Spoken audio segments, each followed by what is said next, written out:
அம்மாவா? எப்படி லவ் அவங்க லவ் பண்ணாங்க, ஸ்டோரி. எப்படி கல்யாணம் பண்றதுக்கு முடிவெடுத்தாங்க அப்படிங்கறதெல்லாம். ஆ அதெல்லாம் நெறைய சொல்லியிருக்காங்க. லெட்டர்ஸ்லாம் கூட இன்னும் வச்சிருக்காங்க. லெட்டர்ஸ்ல கிஸ் எல்லாம் இருக்கும். அம்மா லிப்ஸ்டிக் போட்டு போட்டு கிஸ் பண்ணிட்டு அதுல லிப் லைனர் ஷேப்பா இல்ல போல எங்க மம்மி பென்சில்ல வச்சு லிப் லைனர்லாம் வரைஞ்சு பேப்பர் ஃபுல்லா அப்படியே வந்து முத்தத்தை பொழிஞ்சிருப்பாங்க அம்மா. கிண்டல் பண்ணுவீங்களா அதெல்லாம் பார்த்துட்டு? எங்ககிட்ட அப்பா காமிக்கல, அதை மறைச்சு எடுத்துட்டு போயிட்டாரு. அப்புறம் தான் அது என்னது காமிங்கன்னா என்னோட கசின் சிஸ்டர், அவங்க இன்னும் எல்டர், அவங்களுக்கு மட்டும் காமிச்சாங்க. அப்புறம் கசின் அவங்க வந்து காமிச்சிட்டாங்க எங்ககிட்டலாம். இன்னொரு பேப்பர் ஃபுல்லாக வந்து நான் வந்து இத்தனை மணிக்கு இந்த பஸ்ஸு கிட்ட வருவேன் அப்படி இப்படிலாம் எழுதியிருந்தாங்க லெட்டர். இன்னொரு ஜோக் என்னன்னா, என் அம்மாவோட அப்பா தான் லெட்டரே கொண்டு போய் போடுவாரு அப்பாக்கு. அந்த அளவுக்கு வந்து லவ் பண்ணியிருக்காங்க. எங்க அம்மா அடம் பிடிச்சு ஒத்துக்க வச்சுட்டாங்க சாப்பிடாம இருந்து. என் அம்மா வந்து லாஸ்ட் கிட், தேர்டு. ஃபர்ஸ்ட் 2 பொண்ணுங்க, என் அம்மா தேர்ட். ஸோ செல்லம் அதிகம் என் தாத்தா கிட்ட இருந்து. அதனால வந்து லவ் பண்ணுற விஷயம் தெரிஞ்சு வீட்டில் பிரச்சனை தான், அக்செப்ட் பண்ணல. ஆனாலும் வந்து மம்மி அடம் பிடிச்சி போய் கொடுங்க, லெட்டர் போடுங்க அப்படின்னு சொல்லிட்டு போஸ்ட் பண்ண வைப்பாங்களாம். நான் இது வரைக்கும் ஒரு செட்டு அழுவலை. என் அப்பா வந்து இப்படி அஃபெக்ட் ஆகிருக்காங்கன்றப்போ நானும் ஸ்ட்ராங் தான், அவளும் ஸ்ட்ராங் தான். ஸோ அப்பா அதுக்கு மேலே he has will power. So கண்டிப்பாக ஹி இஸ் கெட்டிங் பெட்டர்ன்றது. அவ்வளோதான், இப்போ டான்ஸ் ஆட வேண்டியதான், அடுத்து எப்போ டான்ஸ் அப்படின்னு சொல்லிட்டு தான் அப்படிதான் பேசுவார் அவரும். ஸோ அந்த விஷயம் கேட்கும்போது மனசில் அந்த பதட்டம் எல்லாம் இருந்துச்சு தான். பட் நாங்கள் ஸ்ட்ராங்காக இருக்கோம். இல்லை இது எண்டு கிடையாது, நமக்கு இனிமே தான் லைஃபே இருக்குது அப்படின்ற ஒரு தாட் வந்து ரொம்ப ஸ்ட்ராங்காக இருக்குது.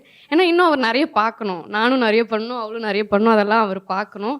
ஸோ கண்டிப்பாக he will get better and come back. அவ்வளோதான். நான் வந்து பயங்கர ஓவர் திங்கிங் பர்சன். ஒரு விஷயம் எப்படி இருக்குன்னா, இது அப்படி இருக்குமா அப்படி இருக்குமா அப்படி இருக்குமான்னு ரொம்ப யோசிப்பேன். ஸோ அப்படி இருக்கும்போது இந்த விஷயத்தில் எனக்கு இல்லை ஸ்ட்ராங்காக இருக்கணும், இதெல்லாம் ஒன்றும் கிடையாது அப்படின்ற மாதிரி எனக்கு மனசுக்குள்ளே சொல்லிகிட்டே இருக்கும்ல, நமக்கே ஒரு இன்னர் தாட் வந்துகிட்டே இருக்கும். ஸோ அப்படி எனக்கு இது ஃபீல் ஆகிட்டே இருந்துச்சு. அதனால் ஒரு செட்டு கண்ணில் தண்ணி வந்துச்சு, அதை அப்படியே இறக்கிட்டேன். அதெல்லாம் ஒன்றும் இல்லை, வந்துடுவார், அவ்வளோதான். உங்களுக்கு சேம் தான். ஃபஸ்ட்டு ரொம்ப ஷாக்கிங்காக தான் இருந்தது எங்களுக்கு, அக்செப்டே பண்ணிக்க முடியல, என்ன பண்ணுறதுனே தெரியல. ஆனால் அப்புறம் கேஷுவலாக அப்படியே போயிடுச்சு. அப்பாவும் கேஷுவலாகவே இருந்தார், அவர்கிட்ட நார்மலாக அப்படியே போயிடுச்சு. அது அம்மா எப்படி ஹேண்டில் பண்ணாங்க? அம்மா ஓகே தான் ஹேண்டில் பண்ணுறாங்க. அவங்களுமே எங்களை மாதிரி தான், வெளியில் காட்டிக்க மாட்டாங்க பெருசாக, உள்ளுக்குள்ளே இருக்கும். அப்பாவும் அதே தான், உள்ளுக்குள்ளே இருக்கும், பட் வெளியே காட்டிக்க மாட்டாங்க. பட் மேனேஜபிள் தான், அப்படியே போயிட்டு இருக்கு, அவ்வளோதான். சரி, நீங்கள் சொல்லுங்கள். அப்பா அம்மாக்கு நம்ம 2 பேர் சேர்த்து இது செஞ்சிடணும், ஒரு சர்ப்ரைஸாக பண்ணணும்னா என்னன்னு அவள் கொஞ்சம் கொஞ்சமாக அச்சீவ் பண்ணிகிட்டே தான் இருக்கா.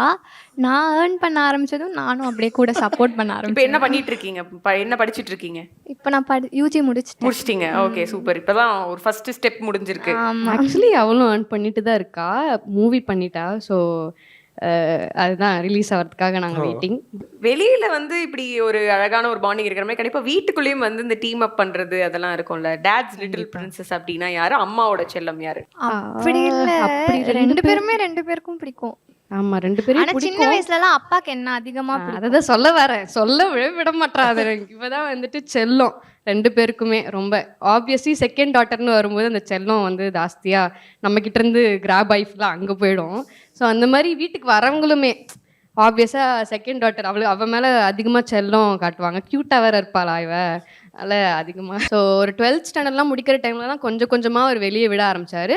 அப்படியே போனாலும் 5:30 6க்குள்ளே நீ வீட்டுக்கு வந்துடணும், அப்படி தான் ஸ்ட்ரிக்டாக இருப்பார். வந்து கொஞ்சம் லேட் ஆகிடும், போக போக என்ன ஆயிடுச்சு 10 மணிக்கெலாம் வந்து வர டைம் ஆயிடுச்சு. அப்போ என்ன சொல்கிறதுனே தெரியாது. என் ஃப்ரெண்டுக்கிட்ட ஃபோன் கொடுத்து ப்ளீஸ் நீ பேசு அப்படிலாம் சொல்லுவோம்.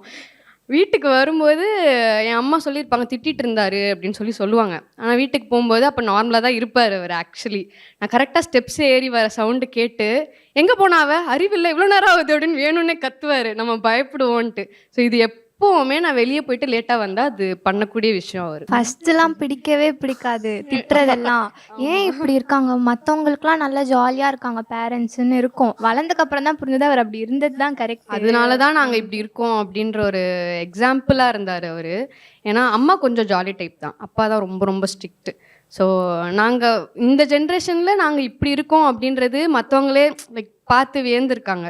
ஸோ அது ஏன் வந்துச்சுன்னு யோசிக்கும் போது ஆப்வியஸாக அப்பா ப்ரொடெக்டிவாக இருந்து ஸ்ட்ரிக்டாக இருந்தனால மட்டும்தான் நாங்கள் இப்படி இருந்திருக்கோம் அப்படின்ற ஒரு இது வரும்போது வி ஃபீல் ஓகே, ஹாப்பி, மெச்சோர்டாக யோசிப்போம் அந்த டைமில்.